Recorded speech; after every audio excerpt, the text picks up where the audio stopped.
In 1921, the newly elected Harding made an interesting move. He shifted control of these oil reserves from the Navy to the Department of the Interior. Now, why in the hell would he want to do that?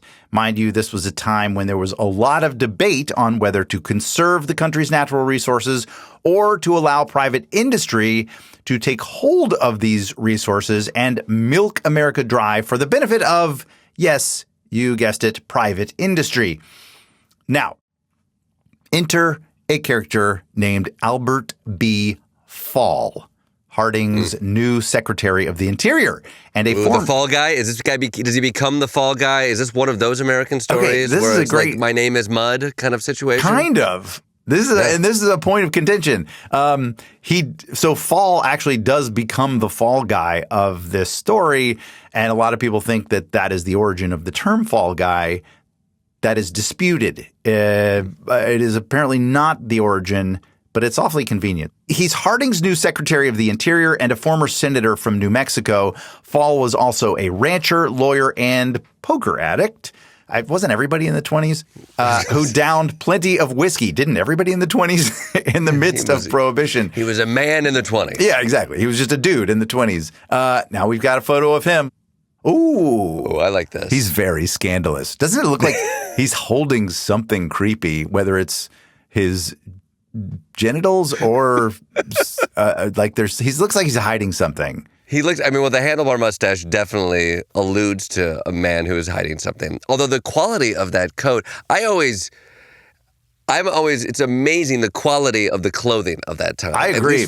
Right? Look how thick that coat is. But the crazy thing is, like, everybody wore a suit all the time in the 20s. Mm-hmm. Like, you would see like a dirt poor farmer, like, out working in the fields, like, they're wearing a suit for some reason. Or beggars on the street of New York City, they're wearing suits. Like, everybody had suits.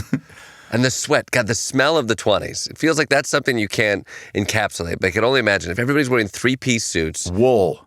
Three-piece suits that they're not washing. The dry cleaning industry had not come into full fruition. No, they didn't have those chemicals. No, so they're sweating away. And the smells of this man, of this Fall Guy. Yeah. I can only imagine. Now, Harding had campaigned on a slogan of return to normalcy.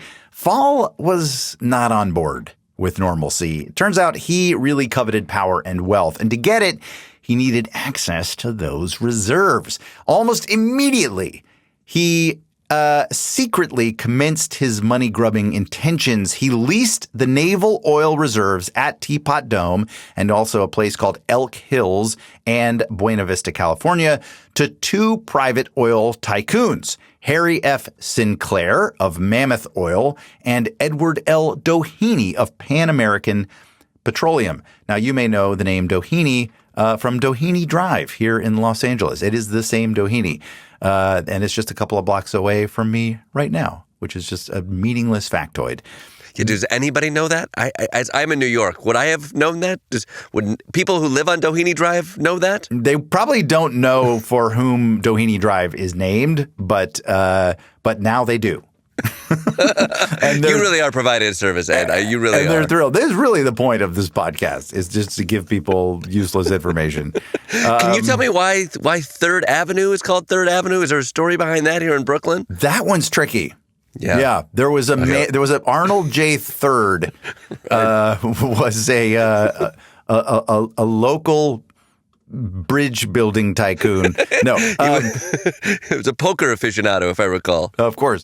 So these deals that our dear friend Albert B. Fall made with Sinclair and Doheny, these deals were made without competitive bidding. And Fall justified this by saying it was, quote, for the public good and national security. But then all of a sudden, a weird thing started to happen, which is that his bank account started looking very, shall we say, well-oiled. Ooh, yeah. We should say that. Yeah, exactly. Yeah, thank you. At the time, Harding doesn't know his Secretary of the Interior is being, like, shady as hell. Do you believe that? Do you think he was totally oblivious, or do you think he was just turning a blind eye? I got to believe it's blind eye. Yeah. I'm often confused about how people communicated pre-cell phone era. Right. So the fact that they had no easy way to communicate, I'll give them a little leeway. I don't know how fast these horses are back in those days. That train looked like it wasn't moving very fast either. So, I'll give him, perhaps he's not up to the moment informed, but I don't know. You've given me very little to rest my hat on in terms of trusting Warren G. Harding.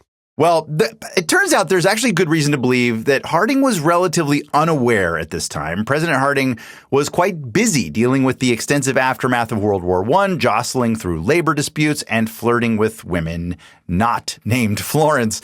Still, you'd think he might have noticed when Fall started receiving gifts and loans totaling over $400,000, which in today's dollars would be a little over $7 million.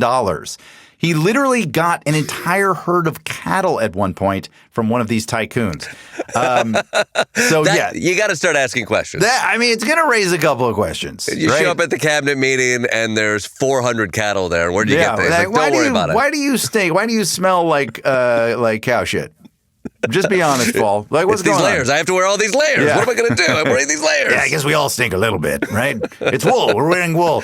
Okay, but it's not just how much money he was receiving. It was how obvious he was about it. I mean, the guy was living large in D.C., buying up ranches, handing out cash, strutting around like a Gilded Age Gordon Gekko with a bolo tie.